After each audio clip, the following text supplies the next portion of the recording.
সুপ্রিয় দর্শক, আজকের আইনের গল্পের নাম অবশেষে সুবিচার। লিখেছেন এই গল্পটি ডাক্তার আনোয়ারুল হক। সুমন একজন সাধারণ মানুষ, ছোটোখাটো ব্যবসা করে সংসার চালায়। তার পরিবারে আছে স্ত্রী মিতা আর তাদের একমাত্র মেয়ে রিনি। শহরে খুব সুখেই কাটছিল তাদের দিনগুলো, কিন্তু দিন হঠাৎ করে সব বদলে যায়। মিতা একজন স্কুল শিক্ষিকা। স্কুল থেকে বাড়ি ফেরার পথে একদিন সন্ধ্যাবেলায় মিতা স্থানীয় এক প্রভাবশালী লোক মনোজ গুন্ডাদের তারা নিগৃহীত হন। তারা মিতাকে হেনস্থা করে এবং তার মোবাইল ফোন ও কিছু টাকা কেড়ে নেয়। এই ঘটনাটি সুমনের জীবনে এক ভয়াবহ অধ্যায় হিসেবে নেমে আসে। সুমন প্রথমে থানায় অভিযোগ দায়ের করতে যায়, কিন্তু মনোজের প্রভাবের কারণে পুলিশ প্রথমে কোনো ব্যবস্থাই নেয় না। সুমন হতাশ হন, কিন্তু থেমে থাকেন না। তিনি নিজে আইন সম্পর্কে জ্ঞান অর্জন করতে শুরু করেন।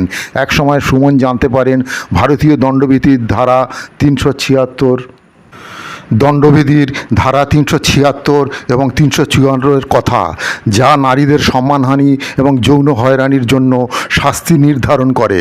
সুমন এই ধারার আওতায় নতুনভাবে পুলিশে অভিযোগ দায়ের করেন এবং মামলাটি আদালতে নিয়ে যান। মামলার শুনানি শুরু হয়। প্রমাণ সংগ্রহ করতে সুমন নিরলস চেষ্টা চালিয়ে যান। মিতার সহকর্মীদের সাক্ষ্য, সিসিটিভি ফুটেজ এবং মেডিকেল রিপোর্টের মাধ্যমে তিনি মামলাটি প্রমাণ করতে সক্ষম হন।